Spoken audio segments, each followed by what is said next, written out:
Hey guys, how's it going? This is Kevin Asani, and you are watching The Progressive Square. Thank you so much for joining me. Some of you may not have heard, but I have decided to actually make my podcast a 1 hour show instead of a 2 or 3 hour show, and then I'm going to be doing 1 hour 3 times a week. So this is the first show of the week, and then I'll be doing 2 more shows on most likely Friday and Sunday. So just want to let you guys know about that before we get into the show, just so you guys know. And also, before we get started, I just want to let you know to don't forget to check out my Patreon page at patreon.com/progblacksmith. If you can become a patron and give me a generous contribution, it would be greatly appreciated. Also, for more information about this podcast, please check out the hashtag the Prog Square on Twitter. That will direct you to all of my live broadcasts on Periscope, as well as every segment I post on YouTube.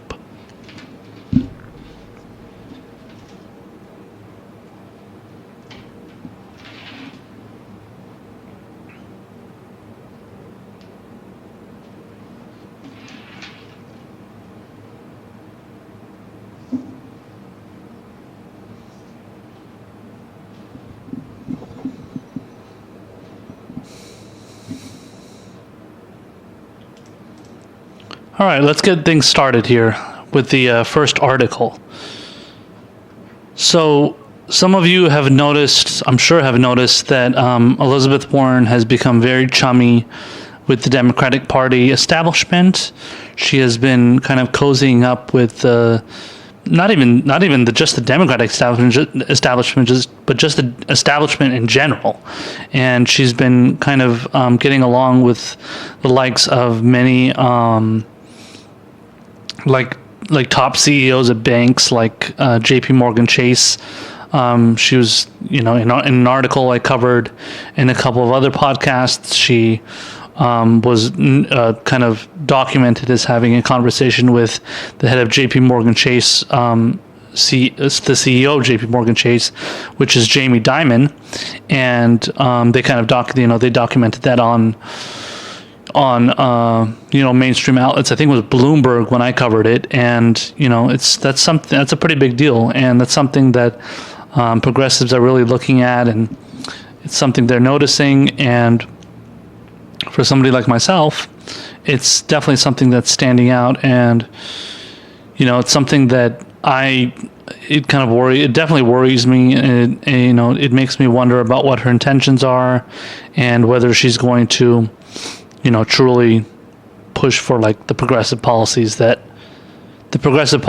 I'm advocating for as a progressive, and because she's not progressive, and she's somebody that, in my opinion, is very opportunistic and very, she kind of picks her spots, and she likes to say things and do things in certain ways that's going to only be palatable for, it's going to be palatable for the establishment, and it's going to benefit the establishment ultimately. But the wording, the wording caters more to progressives. It caters more to what they want, and what people like me like to hear. But then ultimately, behind closed doors, she's going to be saying, other things, and that's basically how it's kind of being. That's kind of the case when it comes to, now we don't know what conversations she's having behind closed doors, but there's no doubt that the conversations are not the same as the kind of things that she's saying in like a speech or like a town hall she does somewhere in middle of the country, where she's supposed to actually push for progressive policies and ideas. And the worry is that she's going to just kind of say those things, and then, when she has the opportunity, she's just going to flip and going to say something completely different, when she's behind closed doors. So that's why we should definitely know what's going on behind closed doors, but we're never going to know, because she's going to obviously keep that secret, and it's much different than what Bernie Sanders does, which is Bernie Sanders is just honest and open. No matter where he is or who he's talking to, he pretty much says the same thing. No matter what, where he is, and majority of the time he's around, kind of big town halls with like, people around sitting there, and he's repeating the same speeches and laying out the same policies and stuff, and that's what people like to hear. So anyway, I wanted to get into a couple of articles here. It's actually two separate articles from two different publications that were released about Elizabeth Warren, cozying up with the establishment. And I just found it very curious. There was two different articles, two different publications talking about the same exact thing. And this is kind of a manufacturing consent. This is a smoke signal from the establishment, or at least from the media, to the establishment, letting people know, like, oh yeah, wink, wink, nod, nod, like, don't worry, she's on our side. So like, let's put it out there in the media so that essentially the public figures and stuff out there read this stuff and they see it, they're like, oh, okay, good. We know which side she's on, and we know what she's going to say, and we know that she's gonna be there for us and not necessarily the progressive, the crazy radical progressives. Let's see. So let's get to the first article here. This one is from the New York Times. The title of the article is "What Elizabeth Warren is Quietly Telling Democratic Insiders," and the article is by Jonathan Martin. So let's get to the body of the article. It says, when Senator Elizabeth Warren of Massachusetts addressed a few hundred donors last week at a fundraiser for the Democratic National Committee, she called for, quote, big structural change, and hurled her familiar populist lightning bolts at the forces of concentrated wealth. But Miss Warren did not attend the event just to recite her stump speech. She had another, more tailored message for the Democratic check writers, state party leaders, and committee members who were gathered at the elegant Fairmont, San Francisco. Quote, last year I was running for re-election, but I didn't hold back, she said, reminding attendees that in the midterms she had helped more than 160 congressional candidates and nearly 20 hopefuls in governor's races. In fact, I raised or gave more than $11 million, helping get Democrats elected up and down the ballot around the country, and sent contributions to all 50 state parties, the national committees, and the redistricting fight. Her point was easy to grasp. While her liberal agenda may be further left than some of the Democratic establishment would prefer, she is a team player who is seeking to lead the party, not stage a hostile takeover of it. And that last part of that paragraph is clearly a shot at Bernie Sanders, because Bernie Sanders wants to do a hostile takeover of the Democratic Party. He wants to get progressives in there instead of what Elizabeth Warren is basically saying here, which is, oh yeah, I want to get Democrats, that are already in there reelected, and I want to get like more Democrats in there who are kind of the same thing as the ones that are already there. Doesn't want to actually get any kind of progressives in there. She wants to get people that are, are going to be subservient to the Democratic insiders, the strategists, the consultants, and also obviously subservient to the lobbyists too. And that's clearly a shot at him for sure. So, and establishment media, mainstream media always does that kind of stuff. They always want to take a shot at Bernie in one way or another. So the next paragraph says, as Miss Warren steadily rises in the polls, she is working diligently to protect her left flank, lining up with progressives on nearly every issue and trying to defuse potential attacks from supporters of Senator Bernie Sanders of Vermont. I'm with Bernie, she said. She responds when asked about what is perhaps the most contentious issue of the primary race, Medicare for all. By the way, she does not support a full implementation of Medicare for all like Bernie Sanders does. She keeps talking about how she supports pathways to it and supports certain policies that are the certain kind of like framework of what Medicare for all is. But she's always talking about different pathways, and we're going to get there eventually, and then we need to strengthen Obamacare, and also it's just a lot of buzzwords to cater to the establishment and make sure that they know that she doesn't want to destroy Obamacare, which Medicare for All does not do. All Medicare for All does is improve upon Obamacare. But the thing that they don't like is because since Obamacare was one of the one of the bigger accomplishments of President Obama, they want to maintain that legacy as much as possible because they know how popular, because President Obama is a very popular, president, in his post period, it's that period of time after he's been, president, he's very popular. So they want to try and push his name out there as much as possible, even if it's going to be for Obamacare. And then, like, if there's any other, policy that has his name on it, they want to push it. And so that's just one of them, and they want to maintain that. Whereas if you do Medicare for All, you're completely overhauling the system. And since Bernie has been pushing for that so hard, they don't want to make that the cornerstone or the main thing standing out about the Democratic Party. They want it to be something that was an accomplishment by an establishment Democrat like President Obama.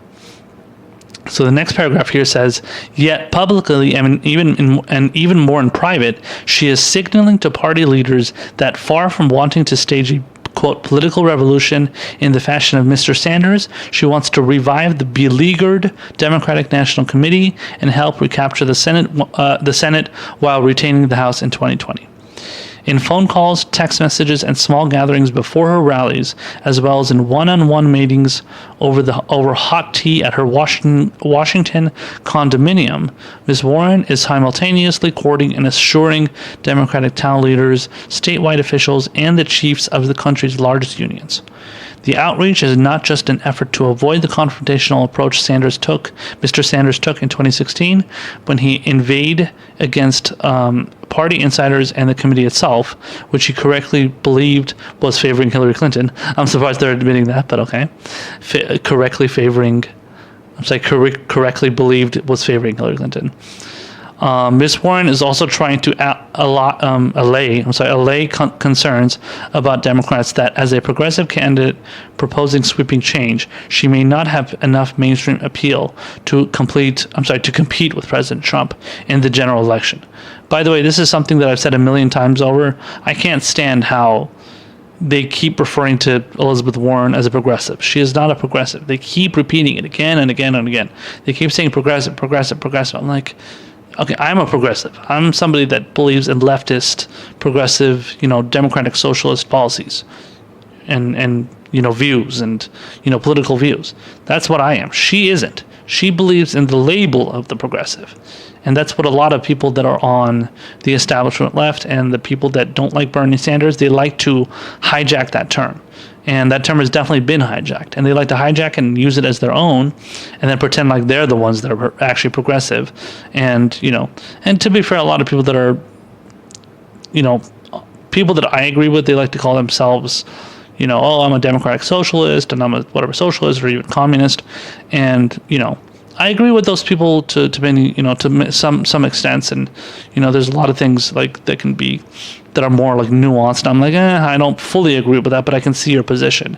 But I still call myself a progressive because I'm not that far left. I'm left. I'm definitely far to the left on the spectrum, especially if you do like a political compass test, which is politicalcompass.net. If you go there, you can do your own test. And I'm very much like a left libertarian. I call myself a constitutional progressive because I believe in the Constitution, and I think a lot of that is kind of stems from that mentality that I am a libertarian, left libertarian essentially, not a libertarian, left libertarian, which is basically like a far left libertarian, far left, far leftist, but you believe in a lot of freedoms and, you're against like NSA spying and endless wars, imperialism, stuff like that. That's basically what a left libertarian is. So continuing on here, it says, Miss Warren's wooing could prove important should the nominating contest deadlock at the Democratic National Convention next summer. Many of the officials she is courting are so-called superdelegates who are able to cast a binding vote should the primary go beyond a first ballot. Beyond the potential electoral advantages, the relationships Ms. Warren is cultivating could prove just as powerful for symbolic purposes.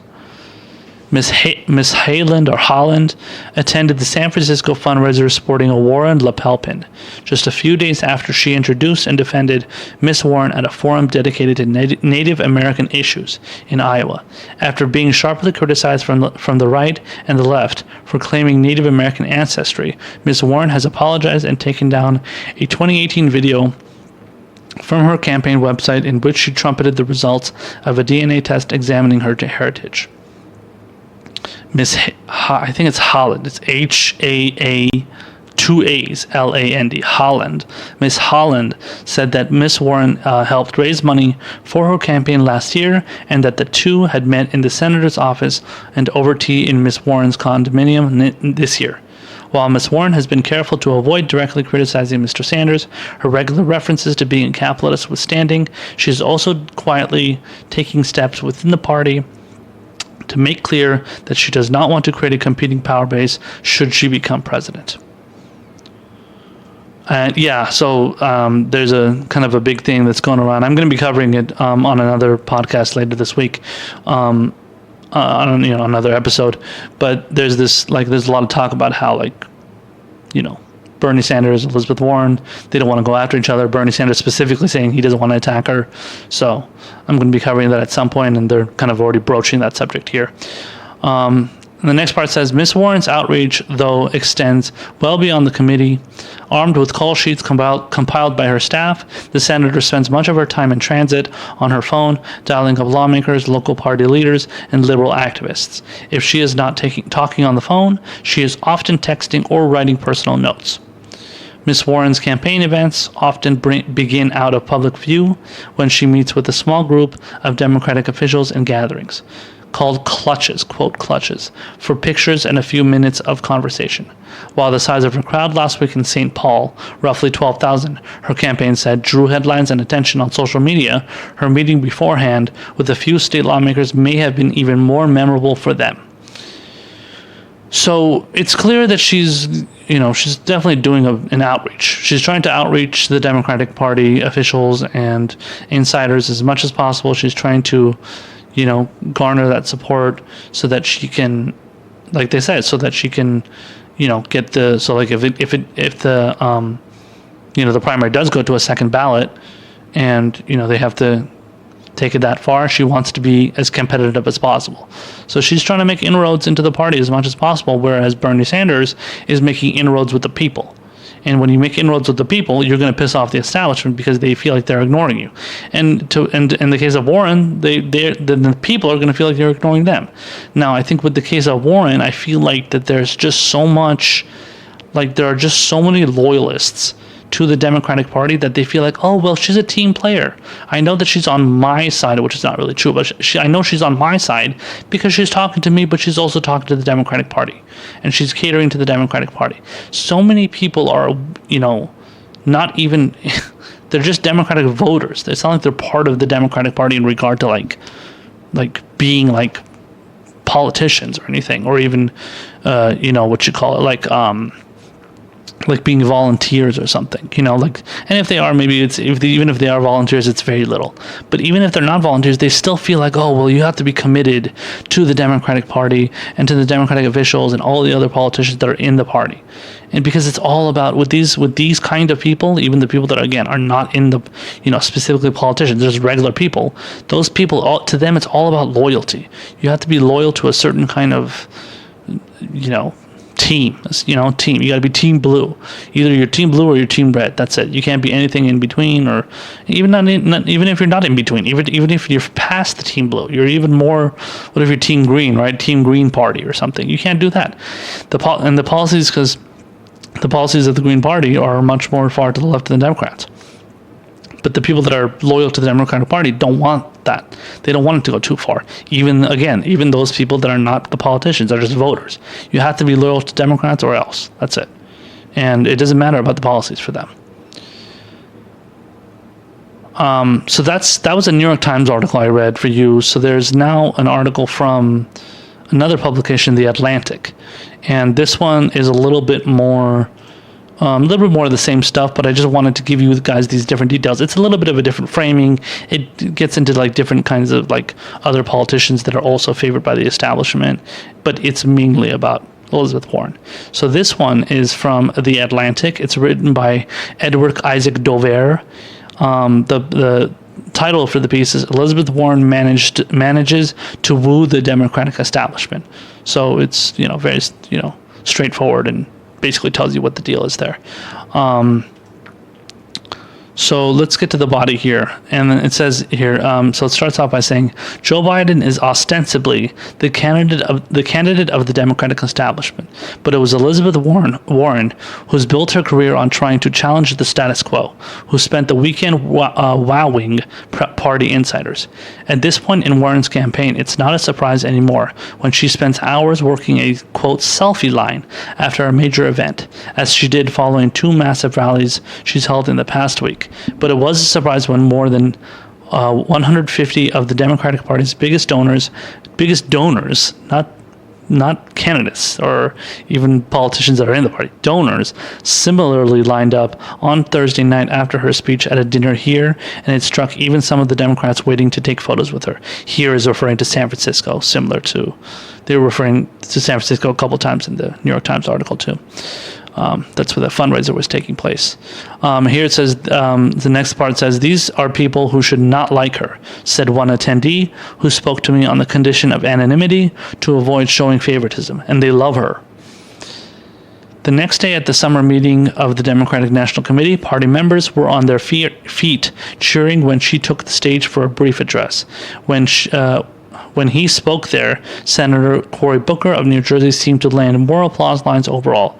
A few other candidates were also received warmly, including Senator Bernie Sanders of Vermont, who gave a notably conciliatory speech about the proud legacy of the Democratic Party that perhaps no one could have imagined him delivering after his burned down the DNC campaign in 2016. But it was the Massachusetts senator who got a standing ovation before she even said a word, and another as soon as she finished speaking. From the start, Warren's campaign was built on the theory that she's an outsider whom insiders can live with, and an insider who has credibility with outsiders. In 2016 terms, someone who can attract both Sanders and Hillary Clinton voters. Primary voting is months away. The DNC's 2020 convention is almost a year from now, but on Friday afternoon in the huge Bland Hotel ballroom where the DNC meeting was held, Warren's theory seemed to be working out. So, when they say that she's receiving standing ovations and she's receiving like a lot of like people that are like loving her, this is more party members, the people that are loyal to the Democratic Party, but not necessarily donors. Because when you're a member of the party, and that's a very vague term too, by the way. That doesn't really get into the details of who those people are. Those are just people that are members of the party, but are not necessarily people that are like, giving money to the party, but maybe they're like a congressman or a congresswoman, or maybe they're an advisor, maybe they're a consultant, something like that, or maybe they're just a pundit on TV that declares themselves as a Democrat and attends these events. You never know. It's very, very vague. So you can't get a handle on what that is. And the fact that she's receiving such a warm kind of ovation and response is very noteworthy of the fact that she's getting a lot of support within the party insiders, and they're obviously, like it said here, they're banking on the fact that she's also going to get that same response from outsiders and the people that support Bernie Sanders. Now, I can tell you something right now. A good chunk, I'm not saying all of them, but a very, very, very good chunk of people that support Bernie Sanders, who I know and I've interacted with and I am affiliated with on social media, and I speak to, and I'm in DM groups with, and I'm connected with these people. I know for a fact that these people do not support Elizabeth Warren. They would not vote for her if she was the top of the ticket, even if Bernie Sanders was the VP, let alone if Elizabeth Warren was the one running. They would not vote for her. And I can tell you that that's something that's where I am too. I can't see myself voting for Elizabeth Warren if she's the nominee. Now, if you asked me that 3-4 years ago, if she ran in 2016, which apparently she was thinking about, and Bernie Sanders was encouraging her to run in 2016, but then he decided to run when she didn't, probably because she was trying to up her status as more of like a party insider, which is what she's doing now. And but if you had asked me back then, I would have probably said yes. Now it's a completely different story, and if you ask somebody like Bernie, he's gonna be like, no, definitely vote for it. He's gonna be encouraging people to vote for her. Now, to be fair, he was encouraging people to vote for Hillary too. So, and Bernie has become much less. He's become a lot less combative towards the Democratic Party and the establishment. I mean, the people that he has advising his campaign sound good when they talk and the things that they say, but a lot of them are party insiders, and one of them is Ari Robinhoft, who is he's the former, I think, president of Media Matters, which is the one, Media Matters for America, which is owned by David Brock. And David Brock is a big-time Hillary supporter, party insider or whatever.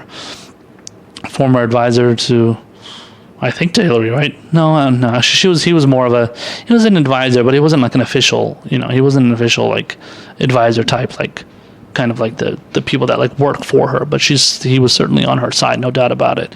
And he's notably very anti-Bernie as well. So, but yeah, Ari Robinhoft, which is one of I think he is I want to say his spokesperson, I think Bernie's spokesperson. And then he also has Faiz Shakir, who is he's also another party insider. He used to work for Harry Reid, and that's somebody that Bernie Sanders hired onto his campaign so that he could, again, get a little bit more in with the insiders in the party. My feeling is that probably they could be a little bit more progressive than maybe a lot of other, so-called advisors in the party, but I don't know. I really have my doubts because those people aren't really progressive at all. Now, what they're saying it certainly could be progressive, of course, just like, what a lot of time Elizabeth Warren, like I said, says things that are progressive, but they're really not. And that's just progressive in name only. So, but, the problem is that ultimately you have to worry about who is aligned with who, who's in what camp, who's gonna be serving the establishment, who's not gonna be, who's gonna be serving the people, and that's the worry with somebody like Elizabeth Warren. So continuing on here, it says, she stretches across a broad spectrum of Democrats, said Don Fowler, a DNC chair in the 1990s, a longtime Clinton family loyalist. That's notable. Clinton family loyalist giving praise to Elizabeth Warren is a big deal. And someone who's been to more DNC meetings over more election cycles than most people in Democratic politics today. Explaining what he thinks her appeal is to establishment Democrats, Fowler told me that for all of Warren's talk of, quote, big structural change, by fundamentally reworking the economy, quote, she does not include in her presentation the implication of being against things, except the current president. See, that's what they want. They want somebody that can say the things that you want to hear, but ultimately you just have to be anti-Trump. As long as you're anti-Trump, that's all it's really about. And if you heard Bernie Sanders in 2016, he was much more anti-establishment Democrats and establishment in general, but establishment Democrats, and also anti-Trump. Now you can hear him being a lot more anti-Trump, and you don't hear Bernie being as anti-establishment. I'm sorry, and as anti-establishment Democrats, and certainly establishment in general. But Bernie is not taking on the Democrats as much as he should, and that's very, very unfortunate. I hate to be bringing up Bernie's name so much in an article about Elizabeth Warren, but this is something people need to know, and they need to see that what Elizabeth Warren is doing. So what she is doing now, she didn't do in 2016. What Bernie Sanders is doing now is not what he did in 2016. You see what I'm saying? So it's like they're running very not parallel, but they're running on that same kind of line next to each other, on the same kind of lines next to each other. But Bernie is a little bit further back because he's not as progressed, not progress, but he hasn't progressed as forward as to become as a favorite of the establishment as Elizabeth Warren is. She's become much more of a fan of a kind of a hero to democratic establishment types than Bernie has. Of course, he's never going to be liked by the establishment because of what happened in 2016. But Warren is somebody that is trying to garner a lot more of that praise and a lot more of that attention because she knows that it's ultimately going to lead to her possibly, being the nominee and all that stuff. So it's clear that, when she's getting praise from, Clinton loyalists, that's a very big deal for sure. So the next part here says, Warren's insider-outsider routine is one reason Democratic operatives and analysts told me and one another in private conversations that they've begun to see her as the odds-on favorite to win her party's nomination. However, a few of the Democrats I spoke with noted that her positioning could become a trap, with Sanders and Warren expected to battle even more intensely in the coming months. The change-hungry part of the Democratic base might begin to ask why establishment insiders seem so comfortable with her. Jay Jacobs, the chair of the New York Democratic Party, told me a few hours after Warren's Friday speech that although his politics aren't as far left as Warren's, quote, there wasn't a thing she said today that I could not have written. Jacobs, who was made chair by the Biden-backing Governor Andrew Cuomo, added, "The times do call for bolder action. I hope Sanders supporters see Warren's broadening support as a good thing and won't now cynically try to paint her as beholden to insiders, because she's not." Yeah, right. Said a DNC member who isn't currently committed to any candidates and who spoke on the condition of anonymity. And they finished off that with saying, "We will see." No, Elizabeth Warren is being seen as she's definitely being seen as a Democratic insider, not an outsider for sure. Like, again, I know that Sanders supporters are going to vote, majority of them, just like they did for Hillary. Majority of Sanders supporters, if not higher than Hillary in 2016, are going to vote for Warren if she's the nominee. There's zero doubt about that. I have no doubt that she's going to do that. It's unfortunate, but that's the reality. And now whether, that's ultimately going to mean that she's going to become president, assuming she is the nominee. If that's ultimately going to be enough for her to become president and beat Trump, I don't know. And that's assuming that she can even beat Trump in the sense of attracting voters that are going to be yeah, we don't want Trump, we want this other person. Definitely the appeal, if it's going to be Bernie against Trump, the appeal is definitely going to be more for Bernie because he's what Trump pretends to be. Trump pretends to be a man of the people, pretends to be, standing up for the little guy when he's really not. Bernie actually does that, so it's completely different. Warren is not like that. Warren is much more of the wonky, establishment kind of technocratic. I don't know if it's technocratic, but much more wonkier type. And she's much more the person that she's like a very Obama type figure, she likes to be like that. She likes to be wonky. She likes to give long-winded speeches and give explanations like a teacher. Because Barack Obama was a professor, I believe, right? He was a professor at he was a Harvard law professor. So he was a Harvard law professor. He was an Ivy League guy. So was Elizabeth Warren. She's been a professor too. And she's also an Ivy League type. So the establishment likes these type of people.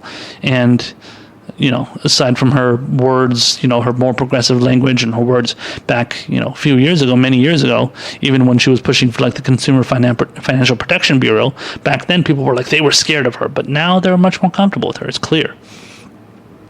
So the next part says, just like every other group of voters, DNC members who have their own interests, and Warren tried to appeal to the things that make them tick. In her speech on Thursday, she reminded the audience that in March of 2018, she wrote $5,000 checks to each state party from her campaign account, part of an overall $11 million account she raised for Democratic Party efforts. During the midterms, she also endorsed and campaigned for candidates across the country. Her work on behalf of other Democrats is likely helpful with the "what have you done for me lately" types who live for these major meetings of Democrats. And even if most DNC members are staying studiously neutral in the primaries, several of them told me they like what they've seen in the massive ground operation Warren is assembling in the early voting states. To those who spend their professional lives thinking about campaign mechanics, this is alluring. To her advantage, it appears as though she did not let the growing pains of the early stage of her campaign sidetrack her from creating an infrastructure, said Trav Robertson, the Democratic Party chair in South Carolina, one of the early states where campaign action is already underway. Her campaign's been fascinating to watch, he told me. It's a study of steady and slow wins. Slow wins the race. By the way, when it comes to the state of it's the state of South Carolina and kind of more like urban type areas, the places that have more black votes, minority votes, Elizabeth Warren doesn't have very much support among black voters. Now, when it comes down to Warren and Trump, people are definitely going to be voting for Warren more. There's no doubt about that. But I mean, that's just like the case was in 2016. That's not going to be enough to get her over the hump. She can't just get black votes and expect that to get it for get her in that, because a lot of black voters are going to be suspicious of whether or not she's going to be good when it comes to Black Lives Matter, when she's going to be good when it comes to when it comes to matters of like legalization of marijuana, stop and frisk, the reforming of the law enforcement system. Is she going to be in favor of that? And people are not really sure. They're when it comes to, I think, majority of the Democratic, honestly, the Democratic campaigns and the Democratic politicians and candidates that are running, I think a lot of them are very kind of worried about what the Democrats are going to do when it comes to law enforcement and kind of the reforming of that system. So the next part here says Warren has made her detailed policy plans a core part of her brand on the campaign trail, and that approach seems to interest establishment Democrats too. After all, they're the type of voters most likely to actually read those proposals. Sanders is providing more of economic aspirations. She's providing more of a roadmap, said Stuart Applebaum, the president of the Retail, Wholesale, and Department Store Union, the executive vice president of the United Food and Commercial Workers International Union, and a member of the DNC Executive Committee. Even in this room, she comes across as practical, smart, he said, standing in the hotel ballroom. I think there is a sense of respect for her and the way she's conducting her campaign. I think that's kind of a veiled shot at Bernie, saying that he is more of economic aspirations. She's more of a roadmap. People have been pushing that kind of talking point, that bullshit a lot. They're trying to pretend as if her ideas are more comprehensive and more detailed than his. In reality, they're not. She's just taking a lot of the ideas from his policies and then branding it as her own. And by the way, she just recently did that with Jay Inslee. Jay Inslee's climate change, because Jay Inslee, as I've spoken before, Jay Inslee is a big climate change, advocate, and she decided to take a lot of his policies and make them her own. They literally said there was an article that said that. So yeah, I mean, and she's done the same thing with Bernie, so it's not surprising. The next part here says, do the opinions of party insiders even matter anymore? The answer is a resounding maybe. DNC members are among the superdelegates whose power in the presidential nominating process was stripped last year. But all the people at the summer meeting are active and influential in local politics, and they have the potential to softly sway opinions in ways that could ripple out of their communities. The DNC members won't come together like this again for almost a year.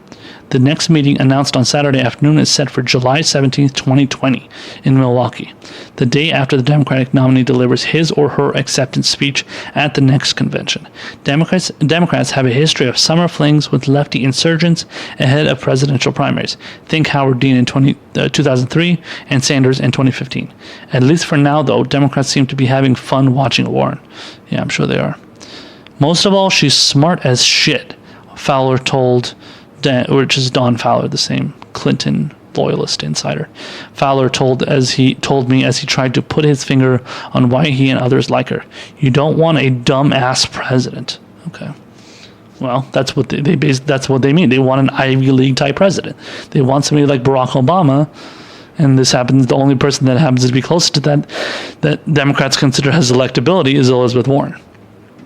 Yeah, so ultimately this just comes down to finding somebody that is going to be subservient to the Democratic Party and all these establishment types, all these people that I've quoted, whether they're even a guy that's like, the head of a union, even him, and he's a member of the DNC executive committee, so he's an insider too, but he's a union, whatever, the head of a union too, which seems kind of strange, but I mean, either way, you can't trust these people that are the head of the DNC, or not the head of the DNC, but part of the DNC. And those are the people that are ultimately going to be making the decisions. And I can't trust those people to make a conscious decision that's going to improve people's lives and do what's in the best interest of regular people. So it's very troubling, and it's very troubling to see that this is the process that that's possibly we're all going to be have to be going through, and we're going to have to deal with. And I don't know, it really worries me, and I know it worries a lot of progressives out there, and it's something that we need to we have to nip it in the bud as much as possible, by garnering that the grassroots support. You have to garner as much grassroots support as possible so that you can cancel out the support that certain candidates have from the establishment. In this case, being Elizabeth Warren or whoever, Kamala Harris, Pete Buttigieg, Joe Biden, whatever it is. So whatever support those people have that Bernie Sanders potentially could take on, you need to be countered by actual grassroots progressives and leftists. And Bernie obviously has that support, in droves. And now the question is, are those people are they all going to stick with Bernie ultimately? Is Bernie going to get screwed by the DNC? Are the party insiders going to rig this thing again? That's the question. They've definitely tried to rig it against Tulsi Gabbard. We're going to be talking about that a little bit later, but they've definitely done it against her. They did it in 2016 against Bernie. Are they going to be doing it in 2020? If they are, we're wise to it. So they're not fooling us. They're not fooling progressives in trying to make us think that, this is a totally fair process. So we're watching them. And the insiders that are saying like, well, I hope Sanders supporters don't feel like because she's cool with this, cool with the insiders that, that it's some sort of like, that she's an establishment type. No, that's what we think. We're wise to what Elizabeth Warren is doing. We're wise to what the establishment wants to make her into, and it's just becoming more and more clear. Every article that I cover that portrays Warren as a wonderful progressive and a big time progressive and a big time, supposedly leftist type. I don't buy it at all. I don't buy it for a second. So they can think that kind of stuff. They can think that we're going to fall for that, but ultimately it's not going to be that easy. So they can think that, but ultimately we're going to be backing Bernie Sanders, and he's the person that we want to come out on top.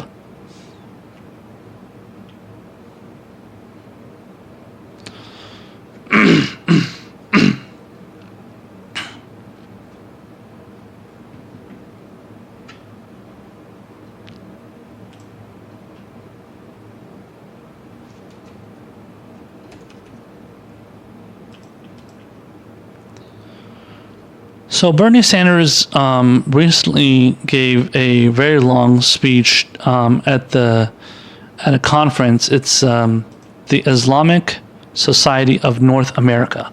So this is basically it's a group or it's a conference, and it's an event that specifically kind of like tries to cater to the Islamic population in the United States, and it likes to have outreach to those people. It's actually based in Indiana, Plainfield, Indiana, and it's what they refer to as a Muslim umbrella group. And according to Wikipedia, it says it has been described in the media as the largest Muslim organization in North America. ISNA holds an annual national convention, which is generally regarded as the largest annual gathering of American Muslims. So this is an event that Bernie Sanders and I believe Julian Castro, he also spoke there. But Bernie Sanders spoke there, and he gave a speech. It was about a 25 minute long speech. And he just kind of touched on various different issues. I think he addressed Palestine and Israel, and he addressed, I'm sure he went over a lot of the, the seven, eight different wars we're involved in right now. The fact that he pushed for an amendment to declare the war in Yemen unconstitutional, stuff like that. So I'm sure he went over that kind of stuff. I wasn't able to watch the entire speech, but the one part of the speech that I wanted to cover for you guys, and also a response to the speech, to this part of the speech, was regarding the issue of Kashmir, and there was unfortunately a situation that happened in Kashmir that has gotten a lot of attention recently. I want to give Bernie a chance here to address that and get into the details, and then we'll discuss it on the other side. I am also deeply concerned about the situation in Kashmir,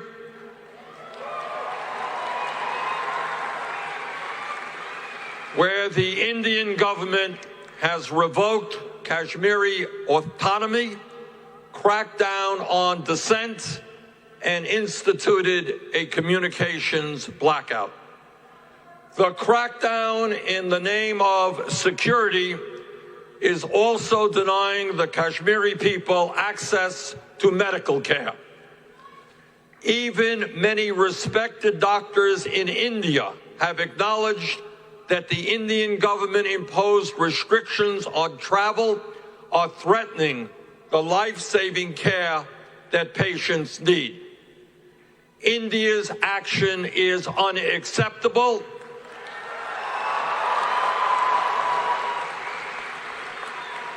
The communications blockade must be lifted immediately, and the United States government must speak out boldly in support of international humanitarian law and in support of a UN-backed peaceful resolution that respects the will of the Kashmiri people. Kashmir is the northernmost geographical region of the Indian subcontinent, and so it's a region of India that's being fought over with Pakistani people and Indian people. So I just want to get into the details here a little bit, just to let you guys know. This is coming from Wikipedia too, so it's a good breakdown. I don't want to read a long ass article or anything here. I just want to get into the kind of general kind of details of it here. So it says, in the deadliest incident since 2016, Kashmir's separatist terrorist group Jaish-e-Mohammed, which is short for that is JEM, carried and claimed responsibility for a suicide bomb attack on a military convoy that killed over 40 Indian soldiers on February 14th, 2019.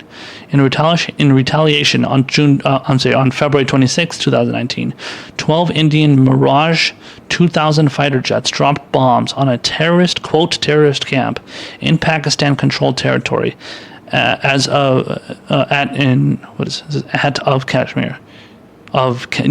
territory of Kashmir, allegedly killing 350 members of the JEM. As India trespassed Pakistan's airspace, the incidents escalated the tension between India and Pakistan, starting the 2019 India-Pakistan standoff.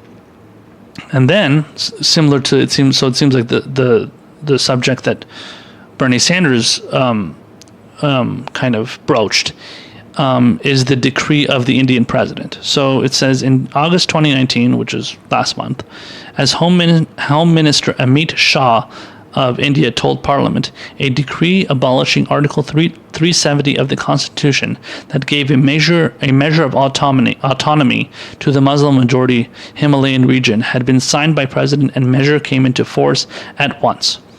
So I don't know a lot about what's going on in Kashmir. This is an issue that I'll definitely have to look into a lot more, especially since this recent decree happened, and as Bernie is talking about, the crackdown on the civilian population, and kind of like taking away the democracy, and kind of not even having like a communications blockade and everything. That's terrible, and that's happened in many other countries too. Iran, I know, has gone through that as well.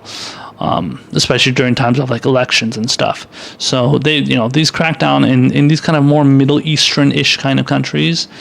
This is obviously more India, but I mean, in that kind of region, India, Middle Eastern type region, these kind of things definitely happen a lot, and it's terrible. And we, the United States can't sit by and just like sit idly by and just let it happen, especially when it's a fascist action. I'm not saying that the United States should get involved somehow in the sense of like, doing some sort of like Iraq war thing and invading or sending troops or anything like that. I'm not talking about like that.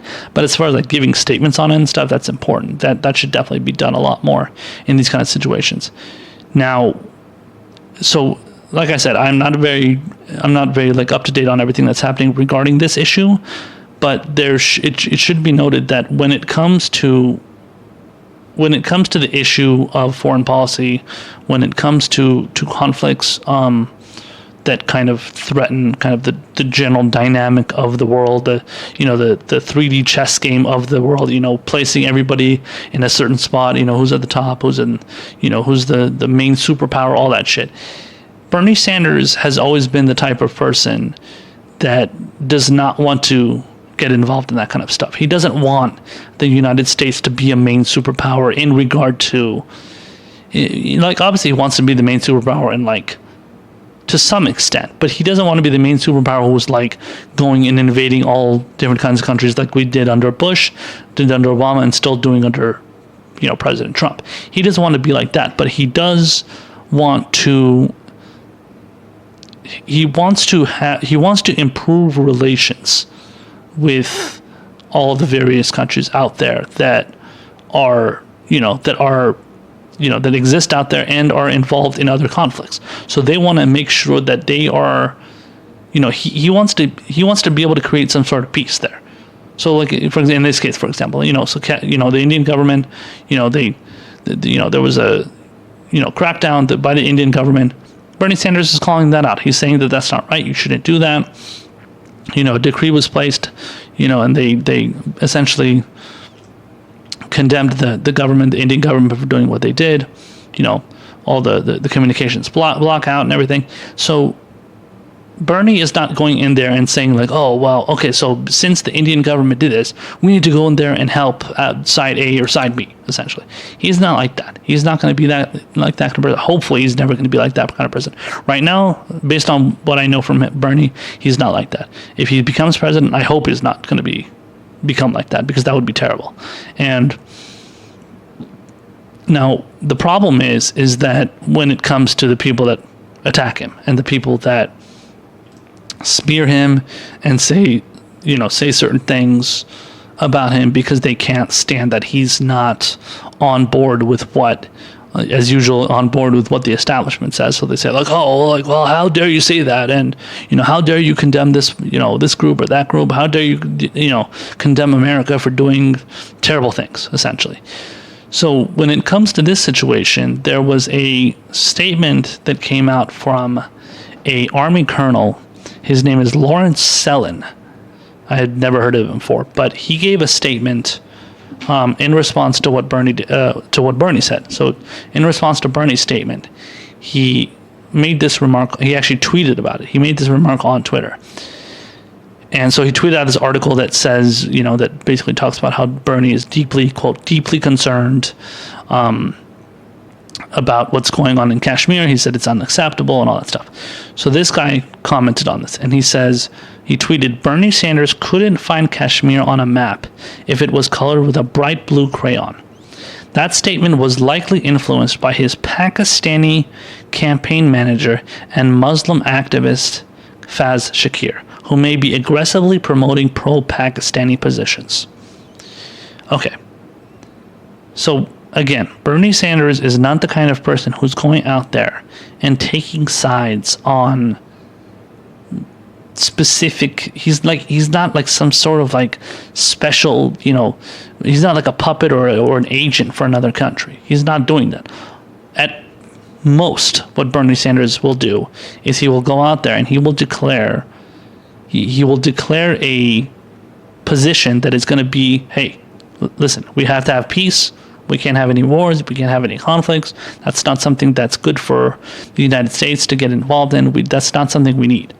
And he will consistently go out making statements like that, and that's what's great about him, because he can easily go out there and just be like, well, America has to invade this country and has to do this and do that, or America is terrible, and they can never be right about anything, which will obviously piss off a lot of people. Now, I'm of the belief that America really is terrible, and the things that they have done are terrible. America in general is not terrible. I'm not saying the people are all terrible, but I'm saying like the government. I'm talking about the government here. The specific actions of the United States government has been terrible, and so far what they've done, even under Obama, what they have done is terrible, and they are terrible people for that. So you can't go out there and just pretend like everything is hunky dory, and because I'm an American, I can't criticize America. Now, again, I live in America. That doesn't mean I want to leave America. That doesn't mean I'm a traitor to America. Doesn't mean I hate America. I'm not like that. But do I hate the things that the government does to other countries? Yes. And I would hate other countries if they did it to America. I didn't love Al-Qaeda when they attacked America on 9/11. I'm not the kind of person that says that, that 9/11 was a great thing. Of course not. 9/11 was terrible. 9/11 did not have to happen. It shouldn't have happened.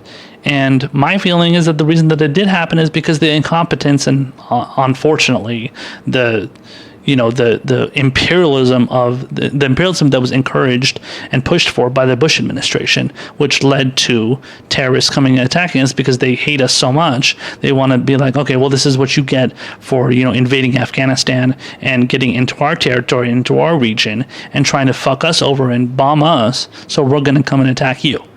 Now that doesn't make it right. I'm a nonviolent person. I don't believe in any kind of violence. I don't believe in any kind of bombings, attacks, wars. I'm anti-war. I'm anti-imperialist. I don't like any of that kind of stuff. But you have to look at the logic behind that. The logic behind it is, this is what happens. You create blowback. When you get involved in a war, you create a situation where both sides are going to respond. Just like I read that happened in this situation regarding Kashmir. One side, the Indian group, like a pro-Indian group, attacked this Jaish-e-Mohammed, which is the Kashmir separatist group. They attacked them, and then they responded back. Oh, I'm sorry. The Jaish-e-Mohammed attacked first, and then the Indian Mirage 2000, so fighter jets. The Indian government responded. The Indian military essentially responded back, and they attacked them. So this is what happens. This is the blowback that happens.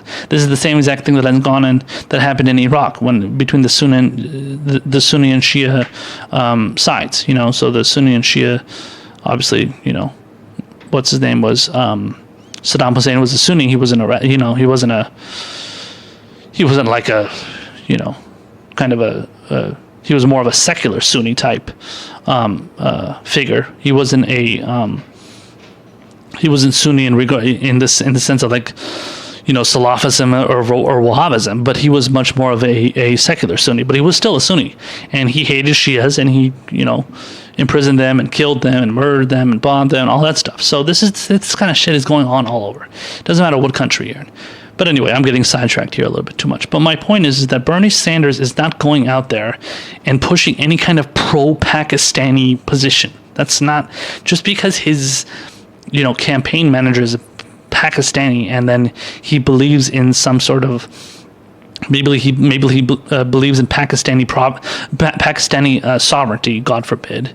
There's nothing wrong with that, but he doesn't believe in like Pakistan like overthrowing the United States or Pakistan getting some sort of favorable treatment or anything. But I guarantee you, Faiz Shakir, because he's a human being and he's, I guess, a progressive, and he's a decent person. If he's working for Bernie Sanders, he must be decent. If he is a decent person, he's obviously pushing for the idea that the Pakistani people shouldn't be bombed and shouldn't be involved in, shouldn't have to be in the middle of any kind of hot war, So they shouldn't be, I mean, he's not. It's not like It's not like he's on the side of Jaish-e-Mohammed. He's not in favor of any, pro Pakistani or pro, in kind of Kashmiri, separatist groups. He's not in favor of those people, but he would probably be in favor of more peace, and that's what Bernie Sanders is too. So this is a perfectly normal position to take. So this guy whining about, oh my God, this guy is his thing is Bernie Sanders is advisor, God forbid, is a Pakistani guy. He's a Pakistani person, so he's obviously in favor of everything that the Pakistani government or Pakistani people want. That's not true. It's bullshit. This guy is just making some shit up, and he's claiming that Bernie Sanders wouldn't be able to find Kashmir on a map, even with a bright blue crayon. Okay, so what does that even mean? So first of all, I guarantee you Bernie Sanders can do that. Bernie Sanders' foreign policy, foreign policy initiatives and ideas and policies that he puts forward, those are things that he really cares about. That's not something he takes lightly. Now might not be like the biggest expert on it, unlike other people who have traveled the world or worked in the government, worked in the State Department or something like that, or been like Secretary of State like Hillary Clinton or something like that. But when it comes to Bernie Sanders, he cares about these kind of situations. So he obviously knows about it. He's not going to just make some flippant remark and just be in favor of whatever his advisor tells him, because it just so happens that he's not in favor of the Indian military, because the Indian government is allies with the United States. The Pakistan, which is being currently bombed by the United States, is not allies with the United States government. So obviously this idiot, this fucking army colonel, is going to come out and be like, oh my God, how dare you be on the side of the Pakistan, against the Indian people, I don't know, whatever, condemning the Indian government, and that automatically means you are pro-Pakistan. So the guy is obviously, he's myopic in his thinking. He can't think like a normal person. So he has to just take one side or the other side. And if you don't take the side that he wants, then he just condemns you right away and just makes up a bunch of shit about your advisors and who you're pro this or pro that and anti this or anti that. So the guy is he's a prick, and he's army colonels and these military guys in the military industrial complex and stuff, pro military dudes, they're assholes, and they always like to just say this stupid shit. And it's just it's so flippant and out of left field. It just doesn't make any sense. So Bernie Sanders he made a perfectly fine statement when he was at the ISNA conference, the Islam Society of North America, and he made a perfectly good statement on Kashmir. I don't think he took any kind of position that was ridiculous or over the top. And apparently this is something that Kyle Klinsky, my buddy from Secular Talk, covered about.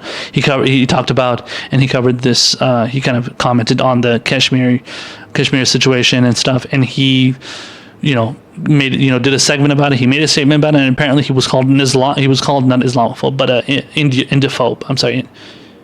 Hinduphobe. He was called a Hinduphobe. So somebody that's like anti-Indian, India and anti-Hindu. So hopefully, I don't know. Maybe I'll get the same treatment. I don't know. But I'm not anti-Hindu. I'm not anti-India.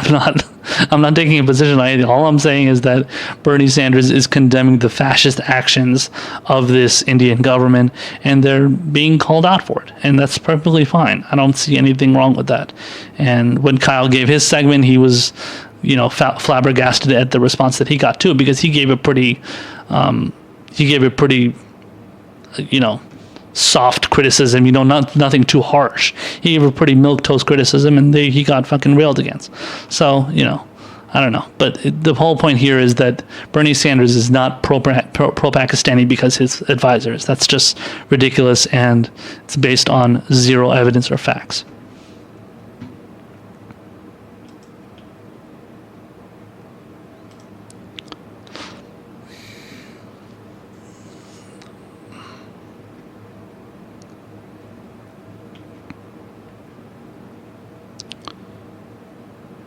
Well, again, we have another situation where Joe Biden is putting his foot in his mouth.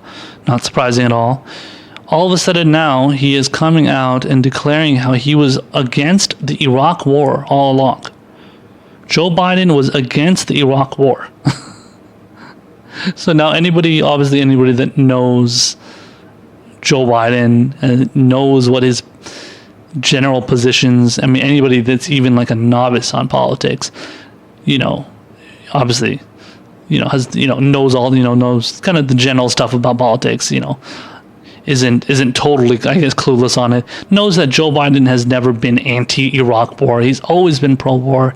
He's always been, in favor of all this imperialism and all this overthrowing of countries. He's never come out against it. But all of a sudden now he's pretending, he's rewriting everything about himself, and he's trying to pretend as if he's he's like this totally like diplomatic person, and he cares so much about, standing up for, democracy and stuff. He doesn't give a shit about that kind of stuff. But anyway, so let me play you this statement that he made. He was on NPR.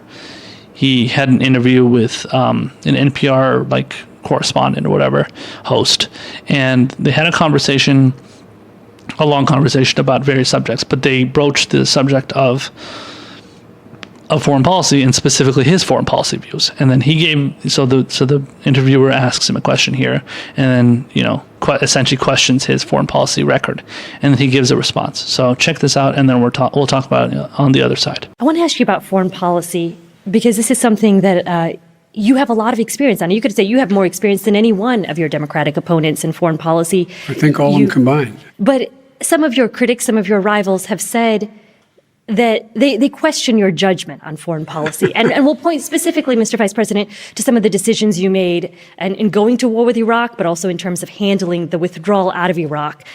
I am curious how you respond to questions about your judgment in that space.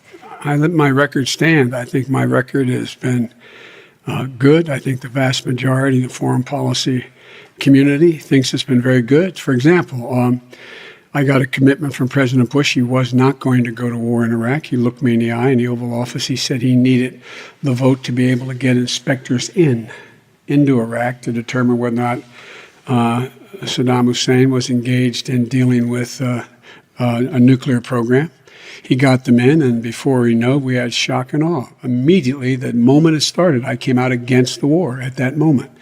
Now, the judgment of my trusting the president to keep his word on something like that was a mistake, and I apologize for that. But look what happened.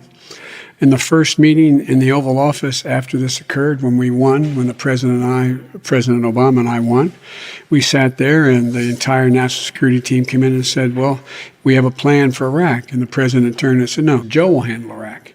Work with Joe. So from that point on, he gave me the objective of getting American combat troops out of Iraq, which we did. And it was the right decision. But I was asked to help put together a coalition of 65 countries to deal with al-Qaeda. And I was able to do that. And so the point is that I'm not sure exactly what they're talking about. What they're talking about is the fact that you supported the Iraq War. You did not come out against the Iraq War after you realized that it was a mistake, because George Bush surprisingly didn't hold true to his commitment to you or to his promise to you that he wouldn't do certain things that you didn't ask for. That's complete bullshit. And, for him to be, again, invoking President Obama once again, because he knows. So this is something I obviously mentioned earlier. President Obama is very, very popular among the Democratic Party.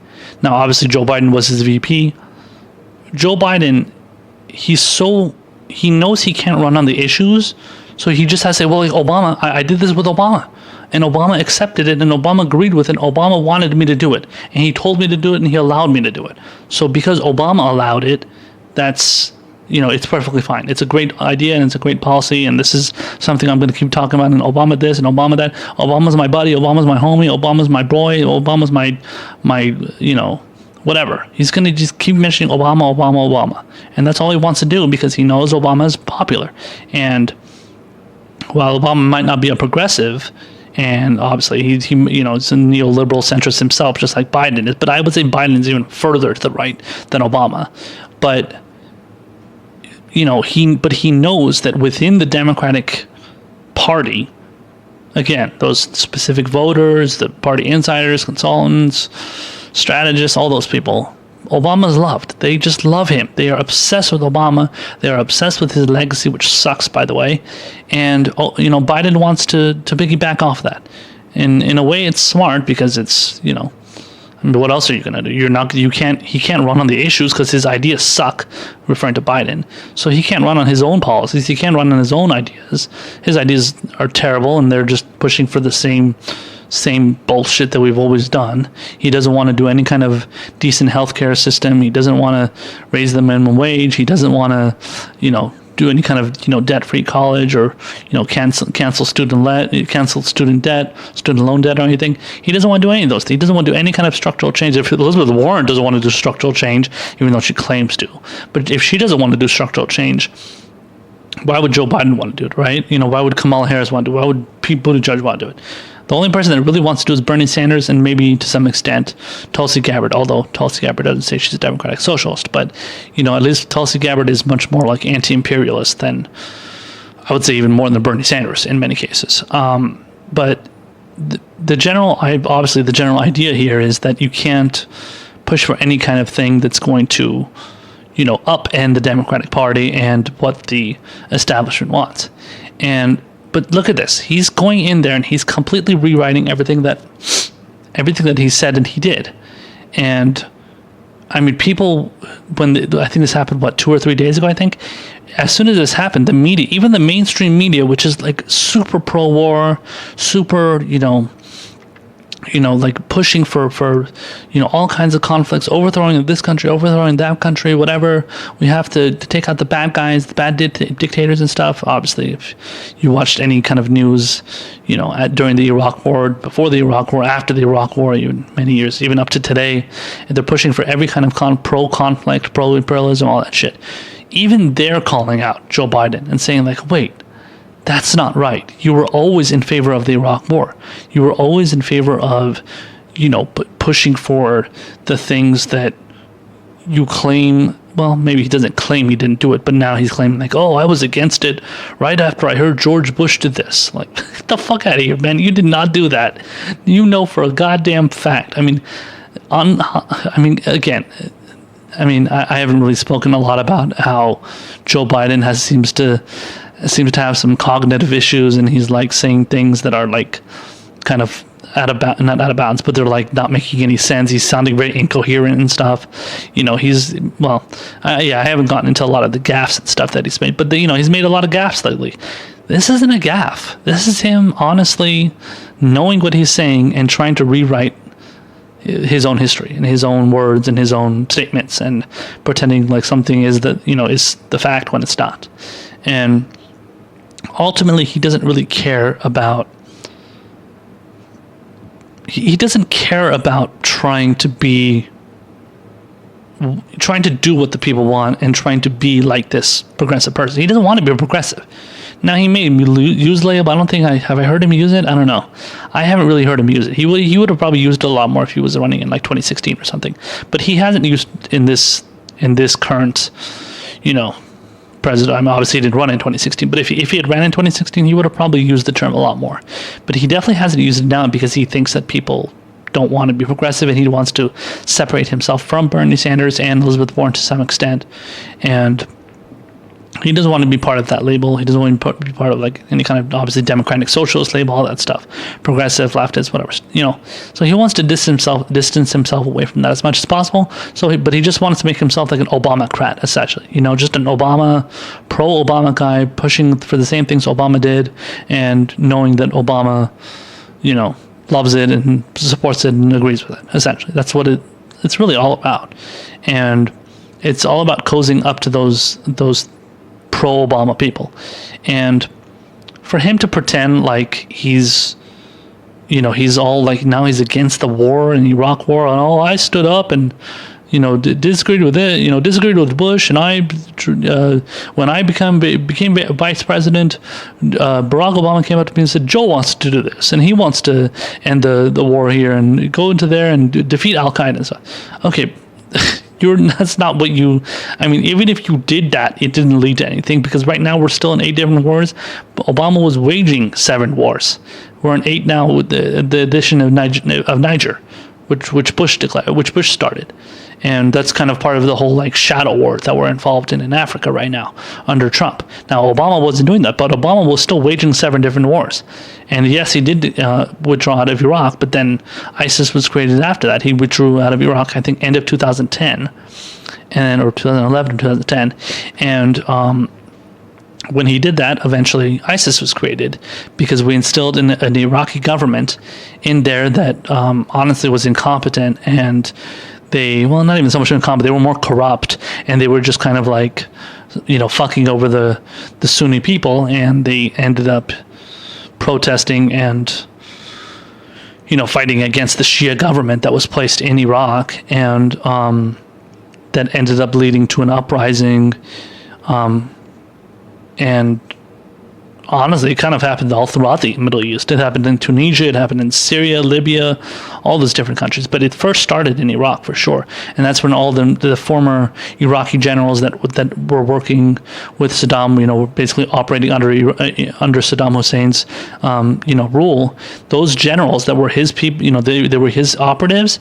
They ended up running essentially like the ISIS terrorist groups. They ended up telling the ISIS terrorists what to do, basically.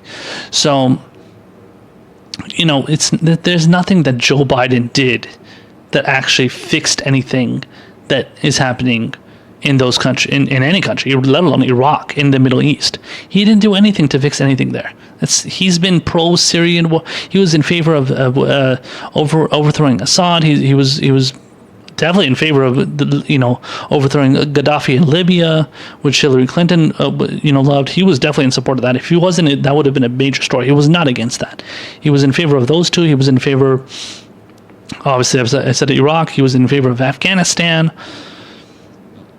I mean, this guy is pretending to be what he isn't, and it's not working. Now, that doesn't mean he's losing ground in the polls. He's still ahead in the polls, which is incredible. But he's still ahead in the polls, and that's mainly because of name recognition and the fact that he keeps mentioning Obama, and he's also not doing a lot of events. So he's not out there in the open very much, and they're kind of keeping him hidden because they know how many gaffes he makes and how stupid he sounds and how senile he sounds. And they don't want to allow those gaffes to get out, and they want to kind of keep him behind, keep him more in like fundraisers and kind of like private events and stuff. So before I mentioned, the kind of the mainstream media and stuff, kind of addressing his claim and saying that he was opposed to the war or whatever. So there was an article and I'm going to post it in the description box for you guys to check it out. But this is an article from CNN's K-File, which is run by Andrew Kaczynski. He's actually a pretty decent reporter for CNN, and he's always kind of been like their fact checker type guy. And he wrote an article with another author too. They wrote an article titled "Joe Biden Says He Opposed the Iraq War Soon After It Started. A check of his record shows otherwise." So you guys check this out. It goes into detail about how he gave statements before, during, and after where he showed that he was in favor of the Iraq War. He was never actually against it. And he came out, said, "Oh yeah, I support it. This is something we have to do. We had to do it." Even many, many years, even I think as far as even as late as 2013, 2014, I think it was saying 2050, maybe something like that. If you check out the article, it'll get into the details. But as far as like late as maybe less than 10 years ago, less than 5 years ago, he was still saying, "Yeah, no, I totally made the right decision. Yes, it was a mistake, but it was still the right decision because we got to take out the big bad terrorists." But he never said he was against it. Just now he started saying that I was against it after it started. It's complete bullshit. He is a liar. Not only is he a liar, but he's a gaffe machine, and he's senile, and seems to be having cognitive issues. But he's also just a ridiculous propagandist. And anybody that chooses to vote for Joe Biden is truly an idiot. I'm sorry, but you're voting for somebody that he's not running on anything. He's not running on any policies. All he's running is on, "I support Obama. I like what Obama did. And I was his VP. That's it. I was Obama's friend." That's it. That's all he's got. There's nothing else that Joe Biden has to actually run on that has to do with substantive policies. He knows it too, because if he actually wanted to run on policies and be like, okay, I support trade deals, I support more wars, I support going into this war and going into that war, I support not raising the minimum wage, I hate socialized medicine, or whatever the hell you want to call it. I hate, Medicare for all, or I hate healthcare for all, or whatever the hell you want to call it. I hate getting rid of student loan debt. All the millennials need to shut the hell up and just deal with their student loan debt, which is he pretty much has said to some extent or another. He's basically told them to suck it up and deal with it. So yeah, I mean, on all those other things, if he truly believed that, he would say it. You know what I'm saying? If he truly wanted to be honest and not just fucking, pretended to be something he's not, he would just say those things and then just go out there and just be honest. At least be honest and let people know what your real positions are, instead of pretending to fucking fool us and act like we're idiots, that we don't have the internet and we can't look up your policies and the statements that you've made and the speeches you've made and the beliefs that you have. So we know exactly what you believe. So don't try and kind of, slide this under the rug, sweep it under the rug, and think we're not going to notice, because we're onto your game, and we're onto the game of the establishment and all the other Democrats that are trying to trick us again.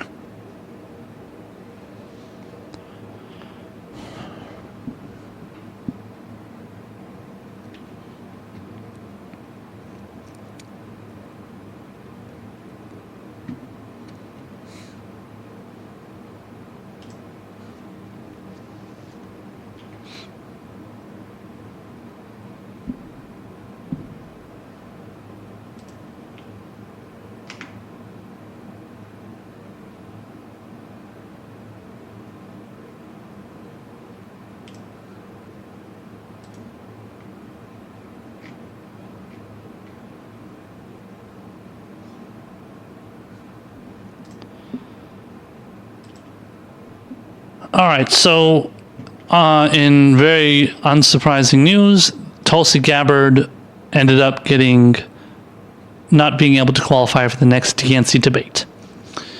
So this is definitely not something out of left field. This is something that I actually expected to happen notably after the last debate, when there was obviously two debates, but the debate that she was in, where she went after Kamala Harris, exposed Kamala Harris, destroyed Kamala Harris, as the hashtag put it, the social media hashtag Kamala Harris destroyed, because Tulsi Gabbard did that to her. And the DNC, I believe, and many people believe, I'm sure, that they went out of their way to make sure that she did not qualify for the debate, and make sure that she is out of that thing, as soon as possible. Get on top of that. Make sure she doesn't, she's not able to, get any kind of, get any kind of any more traction, essentially, in the mainstream media, and for people to, to recognize her more and realize who she is. Because after both of the debates that she was in, so I think there was one in June, the one in June and the one in July, after both debates that she was involved in, people were looking her up like crazy on Google. Apparently she got a lot more Twitter followers after that as well. So people were very curious about who she was, and the statements that she was making. The first debate, she called out Tim Ryan really hard on his imperialism and his pro-war positions and shit. Fucking demolished him pretty much. He was left wide-eyed, deer in the headlights, didn't know what to say. Kamala Harris, she went after her with cerebral fashion, just perfectly, picked Kamala apart, answered, responded to every one of her, claims about being like this so-called, warrior for, the law and stuff, and, being on the side of the people, when in reality she's just a shill for the, essentially the law enforcement, the law enforcement establishment. Essentially, a lot of people refer to as, Kamala Harris as a cop.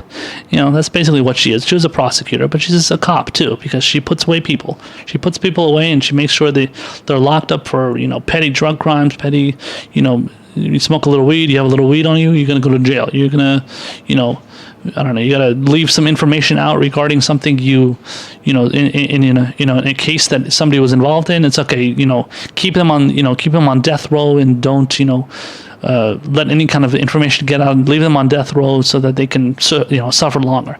That's essentially what the legacy of Kamala Harris is when she was Attorney General and District Attorney of San Francisco, Attorney General for California, of course, and now she's a senator. But she has a terrible record, and Tulsi Gabbard called her out on that. Coupling that with what she did with Tim Ryan, Tulsi deserved to get a ton of, she got a ton of credit, got a ton of attention, and she deserved it. And I'm glad to see that she got that. The fact that she's now being kicked out of the debates is just horrible. And, it's not expected, but it's very, very disappointing. And they know that if Tulsi Gabbard, because the next debate's going to be on the 12th. It's going to be next week, Thursday the 12th, and it's only going to be one debate. It's going to be 10 people. It's been it's the based on the kind of the poll numbers and our donors and stuff. It's been whittled down to 10 people, and they wanted to make sure that Tulsi Gabbard was not on the same stage as Bernie Sanders. They wanted to put Elizabeth Warren on there, Joe Biden. Luckily, they don't have like John Delaney or John Hickenlooper or anything like that on there, which is good. That's good news for sure. But when it comes to somebody like Tulsi, they know that she's she's not a firebrand, but she's somebody that gets after you really hard, and she calls you out on your shit, and they don't want somebody like that. They don't want somebody rocking the boat, as Bernie Sanders does to an extent, but also did in 2016, which is why they screwed him over so much. So now they're trying to screw over Tulsi this time. They're doing to Tulsi this time what they did to Bernie last time. So they're making sure that's going to happen, and they're going to stay on top of that shit for sure. So I wanted to get into this article here. It's an article from RealClearPolitics.com, and this is a piece by Michael Tracy. He's a author, and I think he also hosts a YouTube show too. I think I recently followed him on, subscribed to his channel on YouTube. I haven't watched any of his videos, but I think he does like videos and stuff on there. He was also used to be a member of the TYT network as well. But he wrote an article here titled "Gabbard Victimized by DNC's Dubious Debate Criteria." So let's get into the body of the article here. It says Tulsi Gabbard is on the verge of being excluded from the next Democratic presidential debate on the basis of criteria that appear increasingly absurd. Take, for instance, her poll standing in New Hampshire, which currently places Gabbard at 3.3% support, according to the Real Clear Politics average as of August 20th. One might suspect that such a figure would merit inclusion in the upcoming debates, especially considering she's ahead of several candidates who have already been granted entry, including Cory Booker, Amy Klobuchar, Beto O'Rourke, and Andrew Yang. But the Democratic National Committee has decreed that the polls constituting this average are not sufficiently qualifying, quote unquote. What makes a poll, quote unquote, qualifying in the eyes of the DNC? The answer is conspicuously inscrutable. Months ago, party chieftains issued a list of, quote, approved sponsoring organizations / institutions for polls that satisfy their criteria for debate admittance.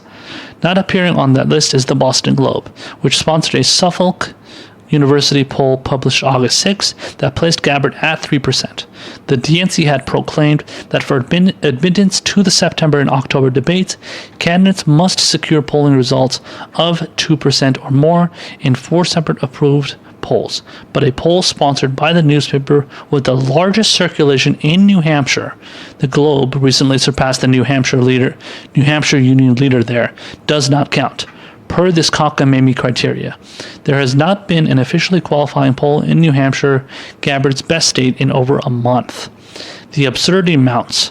A South Carolina poll published August 14th by the Post and Courier placed Gabbard at 2%. One might have again vainly assumed that the newspaper with the largest circulation in a critical early primary state would be an approved sponsor per the dictates of the DNC, but it is not. Curious. So to recap, Gabbard has polled at 2% or more in 2 polls sponsored by the 2 largest newspapers in 2 early primary states. But the DNC, through its mysteriously incoherent selection process, has determined that these surveys do not count toward her debate eligibility. Without these exclusions, Gabbard would have already qualified. She has polled at 2% or more in 2 polls officially deemed qualifying, and surpassed the 130,000 donor threshold on August 2nd. While the latter metric would seem more indicative of grassroots support, a formerly obscure Hawaii congresswoman has managed to secure more than 160 individual contributions from all 50 states, according to the latest figures from her campaign. The DNC has declared that it will prioritize polling over donors. In polls with a sample size of just a few hundred people, this means excluding candidates based on what can literally amount to rounding errors. A poll that places a candidate at 1.4% could be considered non-qualifying, but a poll that places a candidate at 1.5% is considered qualifying. Pinning such massive decisions for the trajectory of a campaign or on insignificant fractional differences seems widely arbitrary. Take also Gabbard's performance in polls conducted by YouGov. One such poll, published July 12th, sponsored by CBS, placed Gabbard at 2% in New Hampshire and therefore counts toward her qualifying total. But Gabbard has polled at 2% or more in 5 additional YouGov polls, except those polls are sponsored by The Economist, not CBS. Needless to say, The Economist is not a sponsoring organization, quote unquote, per the whims of the DNC. It may be one of the most vaunted news organizations in the world, and YouGov may be a, quote, qualified polling firm in other contexts, but the DNC has chosen to exclude The Economist results for reasons that appear less and less defensible. And let's get into the final paragraph here. It says, then there's the larger issue of how exactly the DNC is gauging grassroots enthusiasm, which is ostensibly supposed to be the principle governing the debate qualifying process in the first place. Gabbard was the most Googled candidate twice in a row after each previous debate, which at a minimum should indicate that there is a substantial interest in her campaign. It's an imperfect metric. Google searches and other online criteria could be subject to manipulation, but then again, the other metrics are also noticeably imperfect. There is no reason why the DNC should not incorporate a range of factors in determining which candidates voters are entitled to hear from on a national stage. For what it's worth, she also tends to generate anonymously large interest on YouTube and social media, having gained the second most Twitter followers of any candidate after the most recent debate in July. Again, these are imperfect metrics, but the entire debate qualifying process is based on imperfect metrics. So this is absolutely true. Everything he said there that I read is 100% accurate, and it's obvious they're trying to keep her out. And what they're doing here, basically what Michael Tracy explaining here is what they're doing is they're cherry picking polls. They're cherry picking specifically the polls that do not qualify her for these debates, or in this case this specific debate. And like I said, after what happened with the Kamala Harris situation, because Kamala's going to be in the next debate, this one coming up on the 12th, since she's going to be in that one, they want to keep her out of it. And after that, what happened with that, they want to pump the brakes on that as much as possible. They want to keep her out. They don't want to expose her any more than she is. And she also has a lot of attention through, so for example, she went on Joe Rogan's podcast. I think she went on twice. She went on at least once for sure, and she, going with the explanation from Tracy about how she has a lot of, social media support or social media interest and stuff. Yeah, that's because she went on Joe Rogan's show. She went on this other show called The Useful Idiots, which is hosted by Matt Taibbi and Katie Halper, and those are both really strong progressives. Taibbi writes for the Rolling Stone, and the show is actually not sponsored, but it's essentially hosted by the Rolling Stone, essentially. So the Rolling Stone kind of airs it for them, and then Katie Halper is kind of his his sidekick, I guess. But But she was on that show too, and she was like kind of railing against imperialism and, you know, talking about the issues that you obviously don't hear about from the Democratic establishment stuff. And these are the kind of things that the Democratic Party wants to avoid this. They don't want this kind of information, that the useful information that Gabbard puts out there about politics and about, specific policies to get out there. So they essentially silence her. They silence her. They put, they put tape over her mouth. They shut her up. They, throw her in the back seat, and they go and, they kidnap her. They make sure they keep her in exclusion, and they don't want her to get out there. They don't want her to get out there and get recognized. Now, if she's going and talking to, town halls and stuff, that's different. She's going and talking like people holding town halls, whatever, giving speeches and all that stuff. That's a different story. So, and that's a good thing. But unfortunately, when you don't get recognized by the media, you don't get recognized by the mainstream media, you're not on a big stage where everybody sees you. Unfortunately, you're not going to get a lot of momentum. You're not going to gain a lot of momentum. And she was definitely gaining a lot of momentum after the last debate when she went after Kamala, because now Kamala Harris is not doing good. And I think there was a recent poll that came out, I believe. I saw it from a headline from a right-wing website, so I don't know how much I believe it. But according to them, she's polling at like 5% right now, or 7%, somewhere in thereabouts. And she's not doing good. Kamala Harris is hurt, and she, don't ask her if she can get up. She's she's down.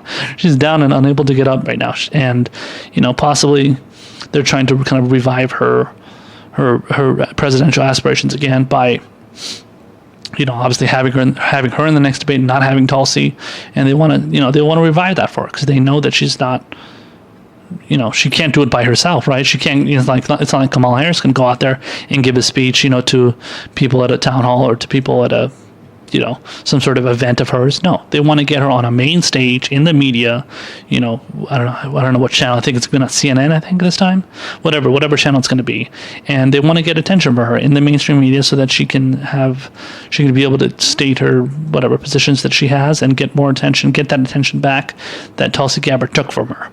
And, Tulsi Gabbard stole her thunder, and they have the Democratic Party, the establishment has to get that back for Kamala. Especially with Bernie Sanders obviously getting a lot of attention, Joe Biden not doing that well, although again, Joe Biden's doing well in the polls, but he's obviously doing, having a lot of gaffes and everything. So they have to try and, kind of keep Biden, well, at least Biden's campaign is at least trying to keep him away from getting too much attention. So this is all a matter of trying to keep all those establishment candidates out there. I mean, they even have Andrew Yang in there, who I was reading an article, or saw an article, the headline, where it's, he's apparently taking money from big donors and stuff, giving, fundraisers and speeches and stuff, and, fundraising for specific donors that give him money and stuff. And, because, I don't know, I never thought Andrew Yang was a progressive, but I mean, he's, but again, he's another one of those people that they want to put out there because he is sucking up to the establishment. And, so is Amy Klobuchar, and so is Cory Booker, and all those people too. Kamala Harris, obviously, is in that camp, as well. So all those people, they want to keep them in there as much as possible. They want to keep out Bernie Sanders. Elizabeth Warren is becoming a favorite of the establishment now. So, like I said, like I was covering earlier, so she's okay. Joe Biden's okay. Bernie Sanders and Tulsi Gabbard are the only ones they have to worry about. And once they could get Tulsi out there, Bernie is the last one left. And it would have been good if Tulsi was in this next debate, because Bernie needs a sidekick to work with. Now, Bernie may think that Elizabeth Warren is a sidekick, but not. He's really not, in the sense of who her supporters are. As I covered earlier, her supporters are people in the establishment. Now, of course, she has support outside of the establishment too, but the people that are loving her right now are the establishment types. And when you're loved by the establishment, it doesn't matter what regular people think. You're getting the love of the establishment, that you're approved by the establishment. And that's a terrible thing that Bernie honestly shouldn't have to deal with. He shouldn't have to go up against that anymore, because he's worked hard to garner the support of regular people. Now, of course, he's going to have to deal with it, because that's what the Democratic Party wants. But, Tulsi Gabbard is even more of an anti-establishment type than Bernie. Again, they're doing to Tulsi this time what they did to Bernie in 2016. And Tulsi is basically the Bernie Sanders of 2020, from 2016, essentially. So, yeah, And the fact that they want to keep her out again is not surprising, but it sucks and it's disappointing, and I don't know what that means for future debates. But as the more debates go on, the harder the criteria is going to become to qualify for those debates. And the fact that they keep her out of this one means that it's going to be harder for the next one as well. By the way, I want to point out before I forget that so there was an article that was done. An article that was written by from Vox.com, and they wrote an article about the same exact thing that Michael Tracy talked about, but instead they rationalized and defended why the DNC did not choose her to be allowed in the next debate. And they basically just admitted the same exact thing that Michael Tracy did, but they put a positive spin on it. And they said, oh yeah, no, they're totally, certain polls are allowing, Tulsi Gabbard to get in, but other polls are not allowing her to get in. So they're basically saying that the DNC is cherry picking, but they're not using that rhetoric. They're not questioning it. They're just saying like, well, this is what it is, and this is how it is, and this is what they chose. And the fact that Tulsi Gabbard wants it to change is it's too late, and it's very opportunistic and whatever. And then she went on Fox News and complained about it, so they're portraying her as like a radical candidate because she went and had a conversation about this subject with Tucker Carlson. So they're pretending as if she's like, trying to get support from the right wing or something, but nobody else wants to talk to her. MSNBC doesn't want to talk to her about this. She went on CNN too, to be fair, but CNN was defending that same position of like, oh well, whatever. The Democratic Party is not doing anything wrong. They're not breaking any rules. So it's same bullshit as usual. And hopefully they don't manage to pull some shit like this with Bernie Sanders, as far as like not putting him in the center of the stage or something, because I think they kind of put Bernie a little bit off to the side, I think, for this debate coming up. That's what I heard. So we'll see what happens with that. But Tulsi does not deserve to get done dirty like this. It's just ridiculous. And man, it would have been nice to have her in this next debate. But unfortunately, it looks like it's going to have to be Bernie against the world.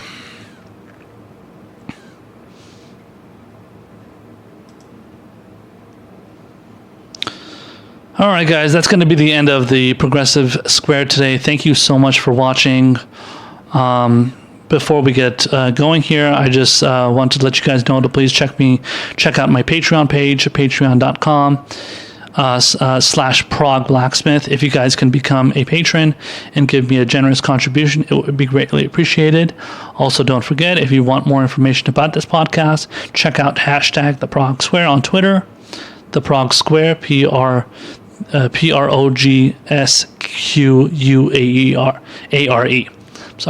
on Twitter. That will direct you to all of my live broadcasts on Periscope, as well as every segment I post on YouTube.